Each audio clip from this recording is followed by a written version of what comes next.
บายดีเด้อนี่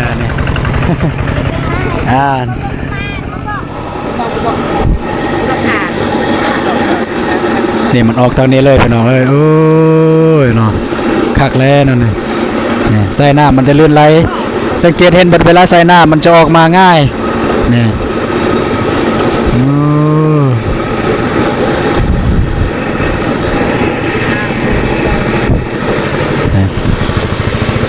ก็ประมาณนี้แหละพี่น้องเนาะก็อย่างที่เห็นพี่น้องเลยโอ้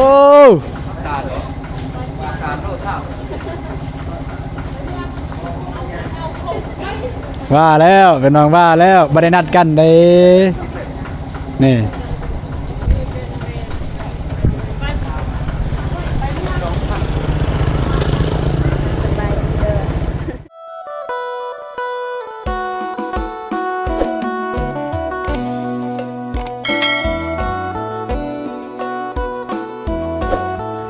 กับทักทายสบายดีเด้อสบายดีพ่อแม่พี่น้องหมดสุขสุขคนเนาะตอนนี้บ่าวตูนก็อยู่นาเฮือนของบ่าวตูนพี่น้องกันเนาะก็บ่ได้ยังบ่ทันได้ไปบ้านน้องบ้องเที่ยก็ว่าสิมาถ่ายบรรยากาศตอนแรกอยู่ที่บ้านบ่าวตูนเป็นจังไดพี่น้องเนาะนี่ก็กำลังมาที่หัวที่สวนพี่น้องเอ้ยนี่สาบานนะที่หัวที่สวนเนาะนี่คนที่มีกาแฟ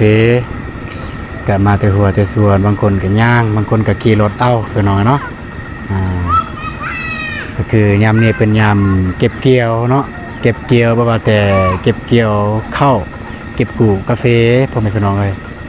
อยู่ทางบ้านหรือว่าอยู่ทางลาวใต้หรือว่าอยู่ท่าแตงนั่นแหละอยู่เมืองท่าแตงพี่น้องอยู่เมืองท่าแตงนี่ก็บ่ได้ว่าอยู่ทุกทีบ่ได้อยู่ทุกทีเด้อพี่น้องเลยมันอยู่บางเขตซื่อคือเมืองท่าแตงเนี่ยมันอาจจะอยู่ในเขต6ของเมืองท่าแตงมันจะมีกาแฟเขต6เขต1เขต3เขต4เขต5เขต2น่าจะบ่มีจะไปทางพุ่นเขตนั้นอาจจะส่วนหลายเป็นยางพาราบ่เป็นข้าวก็มีหลากหลายอยู่พี่น้องเอ้ยนี่ว่าแต่อันนี้คือรถอันนี้ก็จะเป็นรถเป็นเกินว่ากรรมกรพี่น้องไอ้รถกรรมกรโอ้เนาะนี่มาแต่หัวแต่ส่วนพี่น้องเลยเดี๋ยวสิอัปเดตให้เบิ่งว่าหลังจากที่เพิ่นเก็บกูแล้วเพิ่นนั้นแล้วและเพิ่นเฮ็ดจะได้ต่อพี่น้องเลยก็คืออิ่วพี่น้องอิ่วเอาเป็นมากในอิ่วมากในแล้วก็เยี่ยมมากในแล้วก็ล่างหลังจากล่างแล้วจะเอามาตากที่พ่อแม่พี่น้องได้เห็นเดี๋ยวจะน้อยประตูสีถ่ายให้เบิ่งไปหน่อยเนาะบ่ว่าแต่การเก็บพ่อแม่พี่น้องก็เห็นแล้วว่าเก็บแบบใดเนาะก็ยังเหลือแต่อิ่วแล้วก็ล่างกาแฟลายแล้วว่าแต่คนซื้อก็มีพี่น้องเอ้ยอันนี้มันอยู่ในเฮือนเบาตูนซื้อพี่น้องเอ้ยอยู่ในเฮือนซ้ำนี่พี่น้องเนาะแต่ว่าไปพูนไปแถวในบ้านผลแห่งลายกว่านี้อีกพี่น้องลายกว่านี้อีกที่ว่าเห็นรถลายนี่ก็เป็นแม่นรถของหมู่บ้านเบาตูนบ่แม่นพี่น้องมันเป็นหมู่บ้านอื่นก็จะมารับจ้างเก็บกาแฟจังซี่รับจ้างเก็บกาแฟบ่หรือว่ารับจ้างลายแนวพี่น้องเอ้ยนี่ก็จะมีพ่อค้าอยู่บ่นี่พี่น้องโอ้จากซื้อก็มีสบายดีเด้อ FC บาวตูน FC เด้อนี่FC ได้ป่ะกินกาแฟโอเคคนอยู่ในบ้านนี่พี่น้องเอ้ยเพิ่นก็มักเบิ่งทีมงานเฮาอยู่พี่น้องเอ้ยมักเบิ่งมักติดตามว่าซั่นนี่ก็บรรยากาศตอนแรกพี่น้องเอ้ยบาวตูนว่าสิลงไปหาน้องบองแต่ว่าก็น้องบองเพิ่นมาค่ำเพิ่นมาค่ำพอดีบาวตูนก็รอถ่ายอัปเดตลิ้นบรรยากาศตอนแรงไปก่อนพี่น้องเอ้ยเพื่อพ่อแม่พี่น้องเพิ่นอยากเบิ่งว่าบรรยากาศตอนแรงอยู่บ้านบาวตูนมันเป็นแบบใดพี่น้องเนาะนะก็ประมาณนี้แหละนี่ก็สาวบาทเฉพาะ เส้นทางที่น้องบ้องไปหัวไปส่วนกับทางนี่แหละแต่ว่าบ่ตูนบ่เคยเห็นจักเทื่อพี่น้องเอ้ยคือจังซี่อันนี้ก็บ้านอื่นพี่น้องเอ้ยคนบ้านทุ่งวายดอนซามาเก็บกาแฟอยู่นี่พี่น้องเอ้ย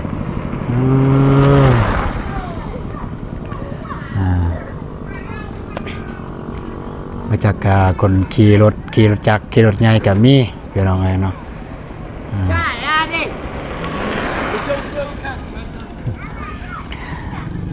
สิลองยืนถ่ายอยู่นี่แหละพี่น้องเอ้ยบางเทื่อว่าเห็นน้องบ้องบ่น้องกระเดยบ่พี่น้องเนาะน้องบ้องถ้าเพิ่นขี่รถจะเห็นอยู่ในทางนี้ถ้าเพิ่นมาเก็บกาแฟทางนี้ถ้าเพิ่นย่างมันจะย่างไปทางลุ่มหันเดี๋ยวจะรอถ่ายเบิ่งว่าจะเห็นหรือบ่รอถ่ายเบิ่งนํกันพี่น้องเอ้ยเนาะ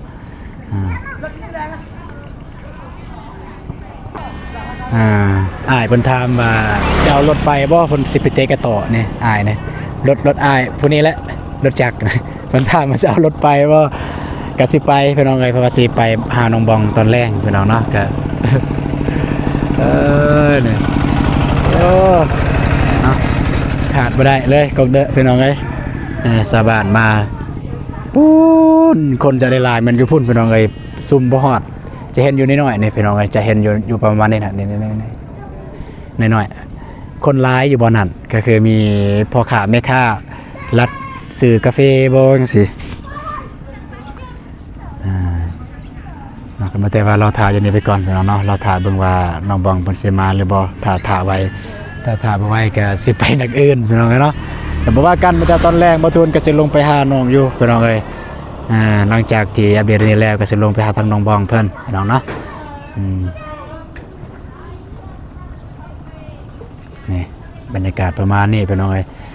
ที่จริงนี่ภาพมันจะสวยอยู่มันจะงามอยู่แต่ว่ากล้องบ่ตูนมันบ่ได้พี่น้องเนาะมันจะมัวมืดจังซี่แต่ว่าเบิ่งตาเป้าจังซี่มันก็โอเคมันงามอยู่ก็สิท้องฟ้ายังก็บ่อยากเห็นปานใดนี่ถ้ากล้องงามเนี่ยโอ้ให้งามพี่น้องเอ้ยนี่โอ้ยหลากหลายคันพี่น้องเอ้ยรถเนี่ยนับบ่ถ้วนนับบ่ได้จักนี่เพิ่นมาแต่หัวแต่ส่วนสบายดีเด้อนี่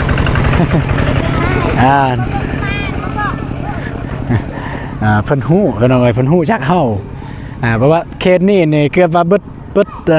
อันนี้เป็นบ่ตุนลงตัวเองเนาะเกือบว่าเบิดบาทฮู้เบิดแหละพี่น้องเอ้ยบ่แม่นว่าฮู้ย้อนเฮาเฮ็ดคลิปดอก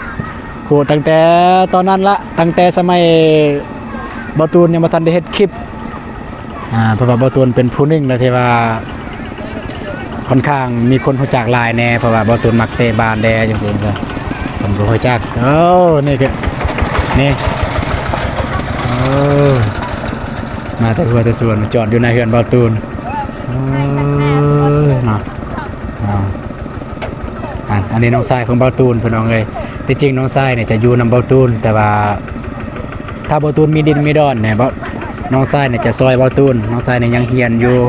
เนาะพี่น้องแต่ก็ไอ้น้องเฮาก็เบิ่งนำกันพี่น้องเฉพาะน้องชายอันนี้แล้วก็แม่ของบ่ตูนไอ้น้องเฮาเนี่ยไอ้น้องเฮาจักคน 4-5 คนเฮาก็เบิ่งนำกันพี่น้องอันนี้แม่นี่แม่อนามัย แม่เพิ่นอนามัยเพิ่นอนามัยเดินพี่น้องเอ้ยเดินเฮือนเดินซ่านเพิ่นอนามัยนี่มาถิ่มอยู่บนนี้อันนี้อ้ายบ่ตูนเพิ่นเอารถข้างๆเฮือนนี่เอาไปเพราะว่ารถเพิ่นเนี่ยบ่ตูนใส่พี่น้องเอ้ยเพิ่นก็บ่ได้ใส่แล้วบัดนี้แล้วก็มาเว้าเรื่องแม่เพิ่นหน่อยแม่กับน้องชายหั่นก็ทางไอ้น้องเฮาก็ช่วยกันเบิ่งพี่น้องเอ้ยเฮาช่วยกันเบิ่งช่วยกันแย่งเพราะว่าแต่การกินการอยากบ่จังซี่เฮาช่วยกันเบิ่งช่วยกันแย่ง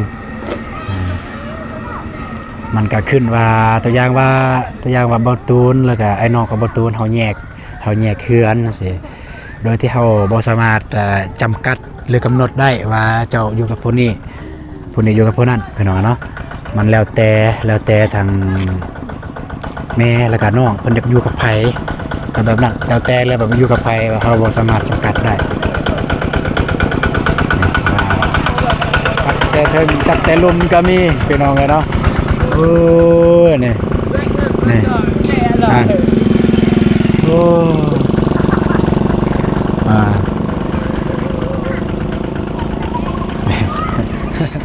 เ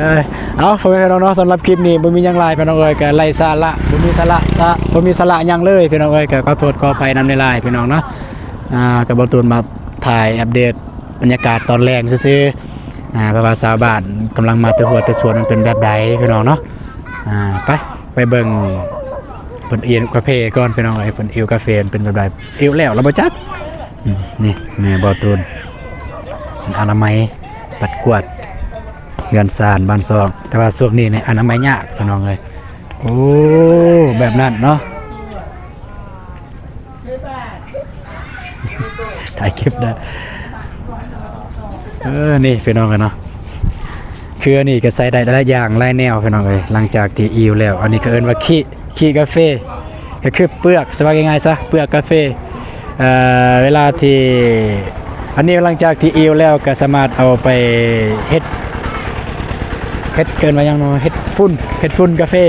เฮ็ดฝุ่นเฮ็ดปุ๋ยไปใส่แถวกกกาแฟงามคือแบบบริษัทเวียดเพิ่นเฮ็ดพี่น้องเนาะนี่เป็นเครื่องจักรแบบนี้เลยพี่น้องไอ้ที่คือปัจจุบันนี้มันทันสมัยหลายคือประชาชนแบบเฮาก็สามารถจับต้องได้เพิ่นเฮ็ดบ่ฮู้ว่าราคาเท่าใดในราคานี่3 ล้าน3 ล้านพี่น้องเอ้ยเดี๋ยวประตูซื้อให้แม่บ่แม่ปั่นเองเลยแบบนี้ ทงปั่นเองเลยมันจึงบ่ใส่นี่ก็ประมาณแบบนี้แหละพี่น้องเอ้ยก็สิว่าใครแน่แบบมีจักรปั่นแบบนี้แต่บ่มีคือเฮาบ่สามารถไปแกะแต่ละเด็กแต่ละน้อยพี่น้องเอ้ยนี่เครื่องห่อนอันนี้แบบยังมาคัดเอาอีกคัดเอามากคัดเอาในคัดเอาเปลือกจังซี่แหละนี่พี่น้องไปเบิ่งในจังซี่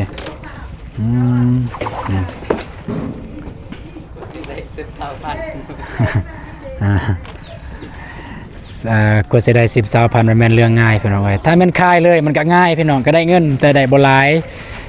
แบบนี้จะได้หลายแน่แต่ว่าก็ใส่แห้งแน่มันแล้วแต่ความสบายใจของแต่ละคนพี่น้องนะบางคนก็เก็บแล้วก็มาขายเลยก็มีแต่ได้เงินทุกมื้อแต่บางเทื่อก็ได้มาปุ๊บเบิดเลยก็มีแต่ว่าคันเฮ็ดแบบนี้ได้มาเป็นก้อนนี่โอ้มาเปิดนะนี่ตัดเดียวเลยใส่มันจะคัดเลยพี่น้องเอ้ยเปลือกใส่น้ำให้มันลื่นไหลพี่น้องเอ้ยมันลื่นไหลก็คือใส่น้ำให้มันลื่นไหลพี่น้องอันนี้ใส่กาแฟนี่มันจะคัดเอาเลยพี่น้องทางนี้เปลือกมันจะออกทางนี้เพราะว่าและทางนี้มันจะมีอันเกินว่ารักษาปัดออกตัวมันขี้ก็คือเปลือกมันคันบ่ปัดออกมันสิติดกันอยู่หั่นแล้วมันสิถ้าเป็นคนเฮาก็มันสิเป็นนิ้วว่าซั่นซะนี่เบอร์นี่เป็นแบบนี้พี่น้องเนาะนี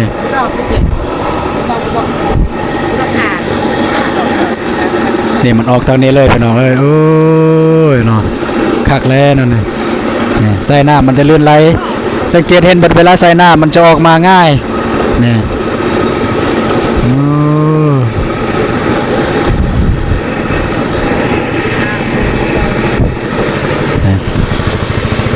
ก็ประมาณนี้แหละพี่น้องเนาะก็อย่างที่เห็นพี่น้องเลยการอิวมันจะใส่หลายคนพี่น้องคนเดียวคนหนึงมันบ่ทันพี่น้องมันบ่ทันคนเดียวคนหนึงมันบ่ทันเพราะว่าคนหนึงกับตักแบบนี้อีกคนตักเบื้องนั่นจับเบื้องนี่มันก็ลายพี่น้องเนาะ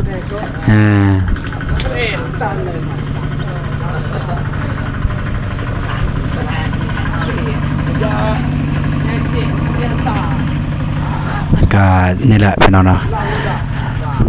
ถ้ามีเกินว่าจักใหญ่ๆสิจักใหญ่ๆนี่มันจะมีบอลปั่นต่างหากบอลฮอนต่างหากอันนี้เกินว่าฮอนคล้ายๆคือฮอนค่ำมันแหละหรือว่าฮอนสายจังซี่ก็แม่นพี่น้องเอ้ยจังซี่แหละสำซาสิได้เงินสิได้คำบ่แม่นเรื่องง่ายพี่น้องเนาะโอ้ อ่า ใส่ลองจับกูไปหมดแปะกระดานหลังแบบ นี่หลังจากนี้ก็ตัวนี้นี่ยังมีในแต่ว่านี่อันนี้มันสิอิวฮอบซองพี่น้องอันนี้มันอิวฮอบซองอีกเพราะว่ายังมันมีบางเม็ดบางหน่วยมันบ่แตกบ่ออกพี่น้องมันก็จะอิวฮอบซองอีกก็บ่ได้ไกลพี่น้องนี่ก็อยู่หน้าเฮือนของบ่าวตูนเองนี่ก็คืออันนี้มันพี่น้องเป็นพี่น้องกันอ้ายของบ่าวตูนเอาเอื้อยของผู้นี้พี่น้องเอ้ยเอาเอื้อยของผู้นี้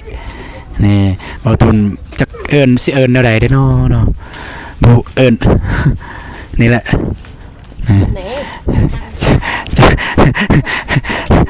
จากน้อยตอนแรกนี่เบิ่งตัวเองนี่เบิ่งทุกคืนพี่น้องเอ้ยพวกนี้แหละเบิ่งทุกคืนเลย บ่ตูนก็ครั้งแรกเลยได้ถ่ายเกินว่าได้ถ่ายอยู่เฮือนอยู่ศาลแบบนี้นี่ Tôi bay bên này đây xuống. ก็ประมาณนี้นี่ผู้นี่ก็เปิดไมค์อีกพี่น้องเนาะ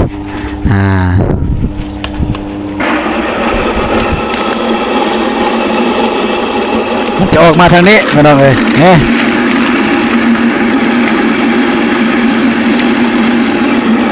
เติมน้ำเติมหน่อยนี่เติมน้ำแบบนี้มันจะไล่มาแบบนี้นี่เติมมากอีกอุ้ยคักแล้วนี่มันต้องมีคนรักษาอนามัยอยู่พวกนี้อีกต่างหากอีกพี่น้องเลยคือยังที่ประตูนว่าวันเลยเมื่อกี้นี่ตัวนี้นี่มันได้ใช้ประโยชน์อีกพี่น้องเลยตัวนี้ได้ใช้ประโยชน์อีกก็คือเฮ็ดปุ๋ยเฮ็ดฝุ่นและฝุ่นกาแฟ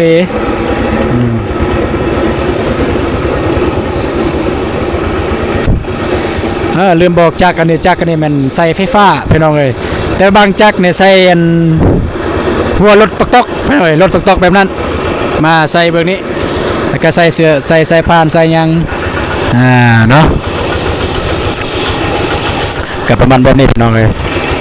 นี่ก็กำลังมาถึงวัดส่วนคือกันนี่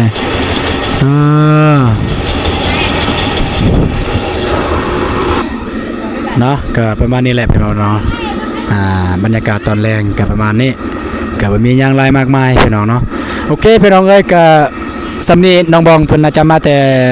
หัวแต่สวนแต่เก็บกาแฟแล้วกับประตูนก็สิเดินทางไปหาน้องเพิ่นเนาะ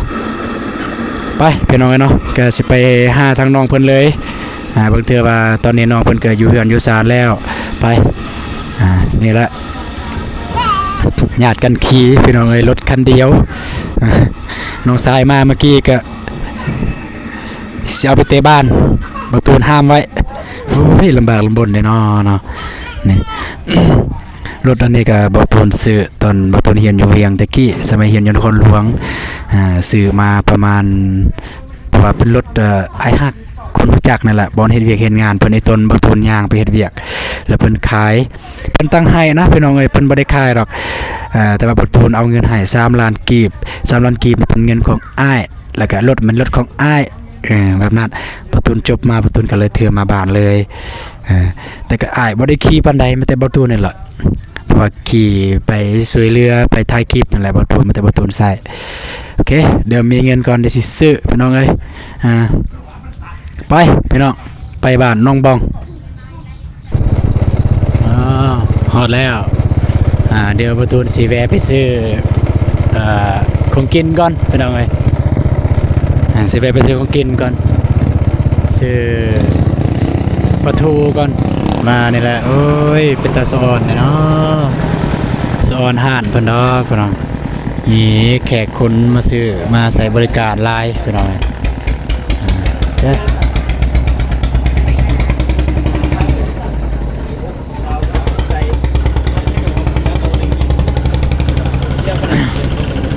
สิซื้อหยังเนาะพี่น้องเอ้ย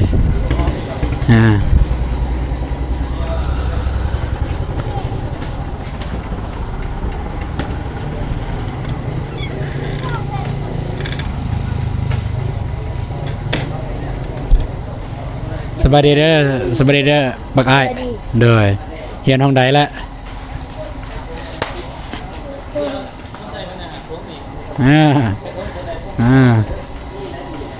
โอ้ขายภาษาว่านี่โอ้ภาษากับผู้บ่าวเนาะจนสิจับมือกันและภาษากับผู้บ่าว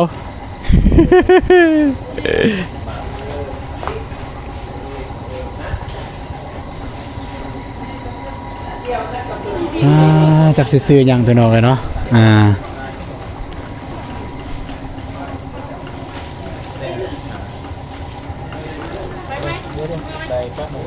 เขาปุ่นแห้งมีบ่จักกัน นี่ลุงคุณแหงนะเพื่อน เอาน้องก็เลยน้องทิพย์จันทร์มายังน่ะฮะใส่เอื่อยจ้ะฮะอันนี้บอกเอื่อยเอื่อยแท้ๆเลย พ่อเกิดกันพี่ เอื่อยเคียงๆเลยพอเมียเดียว พ่อ เคยลูกน้อง โอ้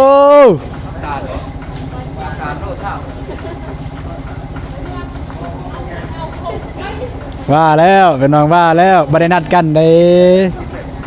นี่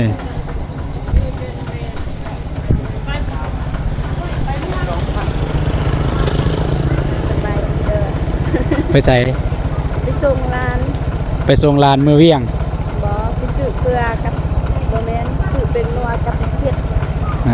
ไปใส่มือนี่ ไปเรียกโซนี่ ฮะ ไปเรียกโซนี่ เหนื่อยป่ะนั่นบ่ได้ยินเสียงนะยาแล้วเป็นอย่างเดียวจะได้ลงไปหาเด้อสกินยังสื่อเลยข้าวปุ้น ไปซื้อ ฮะ ไปซื้อขอบคุณ ไอ้อีหยังเลย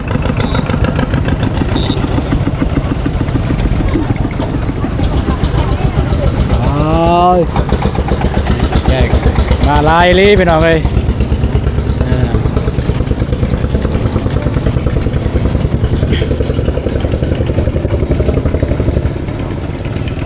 บังเอิญมาเจอไอ้ลีนี่จะไปใส่ออกได้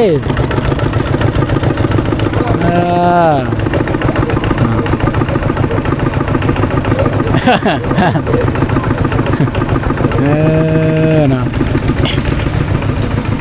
บ่ได้สิซื้อหยังบ่โอเค มาส่งร้านซื้อ ส่งล้านโอเคเนาะไปพี่น้องกันเนาะก็ มาที่ย่างอยู่มาที่ย่างอยู่ มาลิ้นว่าสิลงไปบ้านเจ้า คือมาโทรหาก่อน โอ้จนเสร็จหาแล้วเบิ่งจนเสร็จหาเจ้าบ้านนี่ซื้อ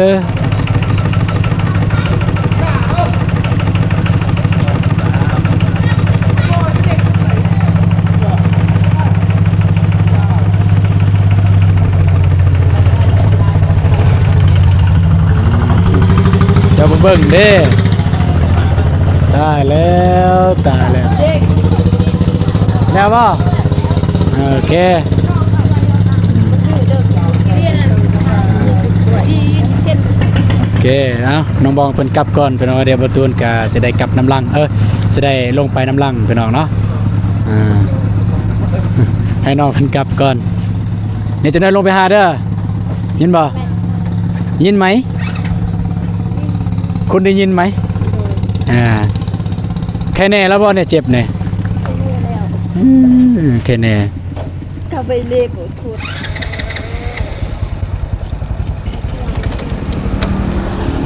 กับวันเดอร์ ด้วยครับ ไปติดกันกัน จักน้อยสิครับสิลงไปน้ำลังท่ายัง ดื้อโบแมนสิอาบน้ำก่อน สิอาบน้ำบ่อาบก็ได้ เพื่อนเลย เปื้อนก็หักคือเก่า เด้อตะบุญเป็นอีหยังดังหลังกันเป็นอีหยังฮะเป็นอีหยังฮะแล้วว่าหยังแล้วว่าเคลื่อน โอเคเดี๋ยวนำไปก่อนเลยเห็นบ่ โดย โอเคไปก่อนเลยระวังได้รถได้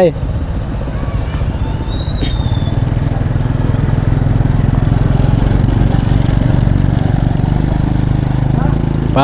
พี่น้องเอ้ยน้องบองไปแล้วเพิ่นเนาะมาซื้อหยังฮะซื้อดอกไฟโอเค เด้อ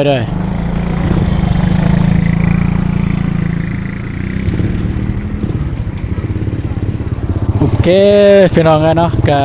สำหรับคลิปนี้บ่ตูนก็สิขอจบคลิปอยู่บนนี้เลยพี่น้องเนาะก็ไม่แต่ว่าบ่ตูนก็สิซื้อของกินของอยากไปหาน้องบองเพิ่นแต่บ่คิดว่าบ่ตูนสิเพาะอยู่นี่น้องเพิ่นก็พาหลานมาซื้อเครื่องมาซื้อของกินบ่ฮู้แต่ว่าก็บ่ตูนสิซื้อปลาทูนี่แหละซื้อปลาทูซื้ออันนี้แหละไปให้น้องเพิ่นมาแต่เวียกเมื่อยๆพี่น้องเนาะโอเคสำหรับคลิปนี้บ่ตูนก็สิขอจบคลิปตัวนี้ก่อนแต่ว่าเจอกันในคลิปต่อไปพี่น้องเนาะสำหรับคลิปนี้บ่ตูนก็กล่าวคำว่าสำบายดีเด้อพ่อแม่พี่น้องเอ้ยไปแล้วเจอกันในคลิปต่อไปพี่น้องเอ้ยไป